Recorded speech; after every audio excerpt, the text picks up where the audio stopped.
পারবেও না। চিৎকার করবেন না। আপনি কে? অম্বিকা চক্রবর্তীর সাথে আপনার সম্পর্কটা কি? সে কথা আপনাকে বলবো কেন?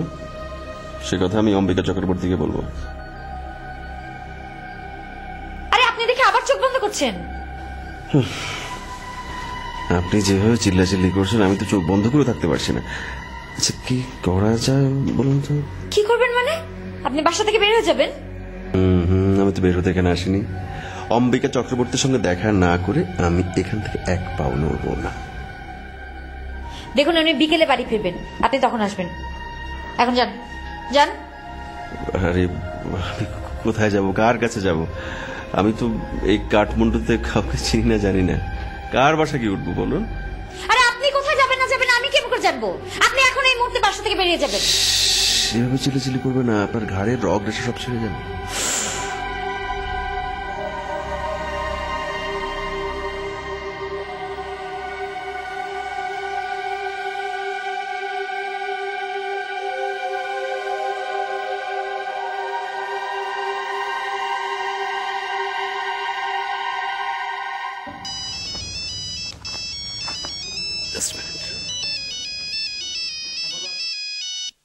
হ্যালো মাহমুদ ভাই, হ্যাঁ একটা বলো। আমার ব্যাপারটা যেন কোনোভাবে বুঝে না ফেলে, তাহলে কিন্তু আমি অন্তরের কাছে ছোট হয়ে যাব। ধুর বোকা, এই ব্যাপারটা নিয়ে তুমি চিন্তা করো না তো। আচ্ছা ঠিক আছে মাহমুদ ভাই, এখন আর বেশি কথা বলা যাবে না, অন্তর আমার সাথে আছে। হ্যাঁ পরে কথা হবে, রাখি। ওকে ভাই। আকরামকে আচ্ছা আচ্ছা, কোথায় থাকে? ঢাকায়। এখন কি ঢাকা থেকে ফোন করেছিল? আচ্ছা বাসা কিছু আছে, আমার খুব খিদে পেয়েছে বুঝছেন, আমি সকাল থেকে কিছু খাইনি তো। আপনি কিন্তু খুব বেশি বাড়াবাড়ি করছেন। আমার বাসায় খাবার থাকুক আর না থাকুক আমি আপনাকে খেতে দেবো কেন? ও তাই তো, আপনি কেন দিতে যাবেন? আমি নিয়ে খাই। আপনি এই যে শুনুন, আপনি কোথায় যাচ্ছেন? দেখি ফ্রিজে কিছু আছে। আরে দেখুন, আপনি কিন্তু খুব বেশি বেশি বাড়াবাড়ি করছেন। আমি এখন চিৎকার করে কিন্তু লোক জড়ো করবো। আচ্ছা কি মাছ? মাংসটা কি কখন? কালকে রান্না নাকি?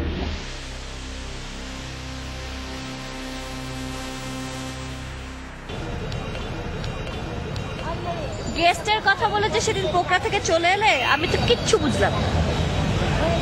গেস্টের কাজ তো রাতে সেরে ফেলেছি। তাহলে চলো পোকরায় ফিরে যাই, তোমার রিসার্চের কাজ শেষ করা লাগবে না। তার মানে তুমি যত তাড়াতাড়ি সম্ভব আমাকে তাড়াতে চাচ্ছ? আমি কি তাড়াতে চাচ্ছি? তুমি তো চলে যেতে চাচ্ছ। আচ্ছা অন্তরা, ধরো সত্যি সত্যি একদিন তুমি সকালে এসে হোটেলে দেখলে আমি রুমে নেই, তখন তুমি কি করবে? সোজা ঢাকায় চলে যাবো। পাগল মেয়ে, ঢাকা কি একটা ছোট্ট শহর? তুমি ওখানে গিয়ে কোথায় খুঁজবে আমাকে? তুমি কি আমাকে এত গাধা মনে করেছো? আমি বুঝি তোমার ঠিকানা জানি না? 58 সিদ্ধেশ্বরী সার্কুলার রোড, আমি জেনে রেখেছি। স্ট্রেঞ্জ, এটা তুমি কখন করলে? আচ্ছা ঠিক আছে, তুমি আমার ঠিকানা যেহেতু অ্যারেঞ্জ করেছো, তুমি ঢাকায় গেলে, বাসায় গেলে এবং আমাকে পেলে, কিন্তু আমি তোমাকে না চেনার ভান করলাম, তখন তুমি কি করবে? কি? আর ঠিক আছে রাখো রাখো, সরো সরো সরো সরো। আরে না মানে ধরো যদি এমন হয়, তুমি কি করবে? সবকিছু ভেঙে চুরমার করে দেবো, তছনছ করে দেবো, আর আমারও অনশন করে বসে থাকবো তোমার বাড়ির সামনে। দ্যাট মিনস আমার আর রেহাই নেই তোমার হাত থেকে। তাহলে আর এখন হাত না ধরে বসে আছো কেন? আমার হাত ধরো শক্ত করে, ধরো।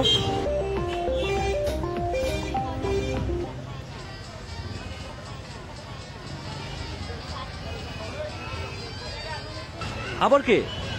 আরে বাড়ি থেকে ধরি। ঠিক আছে এখন ধরতে হবে না, পরে ধরো। না না না ধরি, একটু আগে একবার ধরিনি। হ্যালো, হ্যাঁ দিদি। কি হলো অন্তরা, এতবার ফোন করছি, ফোন ধরছিস না কেন? কেন, কি হচ্ছে দিদি? আর এক বদমাশ লোক বাসায় ঢুকে পড়েছে, যা ইচ্ছে তাই করছে। মানে কে, কি বলছিস সেসব? আর আমি চিনলে কি তোকে ফোন করতাম? কেন ঘরে ঢুকেছে কেন? কেন ঢুকেছে আমি কি করে বলবো? সোফায় কিছুক্ষণ শুয়ে থাকলো, এখন ফ্রিজ থেকে খাবার বের করে খাচ্ছে। বলছে বাবার সাথে নাকি দেখা না করে যাবে না। বাবা নেই বাসায়, বাবাকে ফোন কর। আরে বাবাও তো তোর মতো ফোন ধরছে না। ও বাবা বাসায় নেই, তাহলে এখন কি হবে? তোর সাথে উল্টাপাল্টা কিছু করছে না তো? আরে আমার সাথে কি করবে? শোন, তুই এখনই বাবার কাছে যা, বাবাকে ধরে নিয়ে আয়। আচ্ছা আমি যাচ্ছি, কিন্তু তুই শোন, উল্টাপাল্টা কিন্তু কিছু করবি না, তা নাহলে বাবার প্রবলেম হবে। বাই। কি কি হয়েছে? আরে বাসায় কোন একটা অচেনা লোক এসে বসে আছে, আমি গেলাম। কি হলো, কোথায় যাচ্ছ? বাসায় আননোন একটা লোক বাসায় এসে বসে আছে, কিচ্ছু করা যাচ্ছে না। তো তুমি গিয়ে কি করবে? তোমার গেরিলা বনি যেখানে কিছু করতে পারছে না, তুমি কি করবে? তাই বলে কি আমি বাড়িতে যাব না?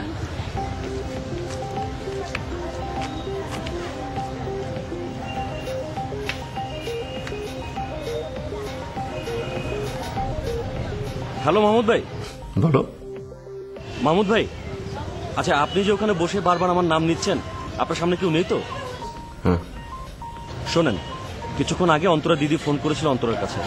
অন্তরা বললো আপনি নাকি ওখানে তাণ্ডব চালাচ্ছেন। ওই মেয়ে কিন্তু ভীষণ ডেঞ্জার আছে, ওই মেয়ের গেরিলা কাজে আপনাকে অ্যাটাক করতে পারে।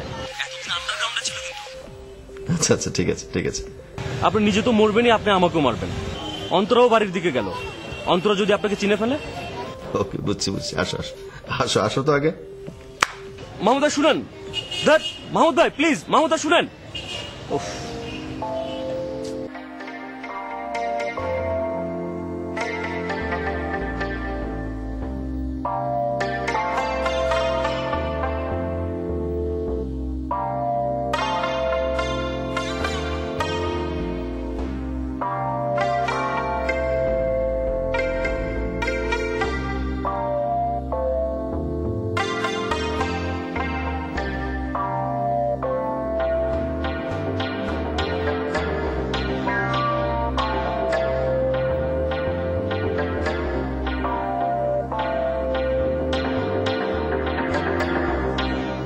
অবন্তি, অবন্তি,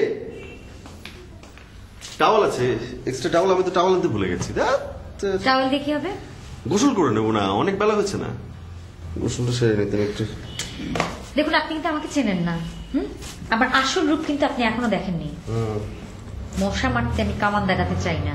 তোমাকে মশা মারতে কামান দাগাতে হবে না। ও, তুমি করে বলাতে কিছু মনে করেছো? আচ্ছা, বাড়িতে তো কেউ নেই না, একদম ফাঁকা বাড়ি। আমি তো একটু খোলামেলা আলাপ আলোচনা করতে পারি, গল্প গুজব করতে পারি, তাই না? পারি না? আপনি কিন্তু সহ্যের সীমা ছাড়িয়ে যাচ্ছেন। সীমা অতিক্রম করার অধিকার কিন্তু আমার আছে। গুলি করে না আপনার মাথা খুলি আমি উড়িয়ে দেবো। তোমরা যারা এক্সট্রিমিস্ট, এই তোমাদের সমস্যা। গুলি করে মাথার খুলি উড়াতে জানো, রক্ত ঝরাতে জানো, আর কি জানো? আর তো কিছু জানো না। মন আছে তোমাদের? ভালোবাসতে জানো? ভালোবেসেছো কখনো? ভালোবাসার আবেগে তীর তীর করে কখনো কেঁপেছে তোমাদের হৃদয়, মন, চোখের পাতা? প্রেমিকের ভেজা মাথাটা কখনো টাওয়েল দিয়ে মুছতে মুছতে গন্ধ শুকেছ? তোমাকে টাওয়েল দিতে হবে না, আমি নিয়ে নিচ্ছি।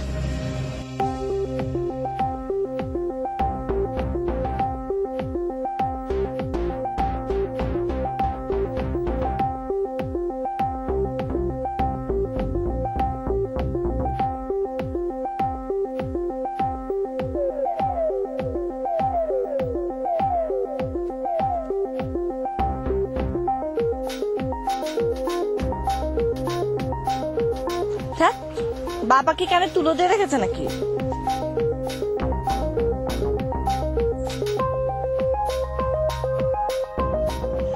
হ্যালো দিদি, বাবাকে তো পাচ্ছি না। বাবা মনে হয় কানে তুলো দিয়ে রেখেছে। অন্তর, আমি কিন্তু এখন রক্তারক্তি কাণ্ড ঘটাবো। না না দিদি, এসব ভুলও করিস না, আমি এক্ষুনি আসছি। তুই যে লোকটাকে গাইড করছিস, কি যেন নাম লোকটা? ও দিদি,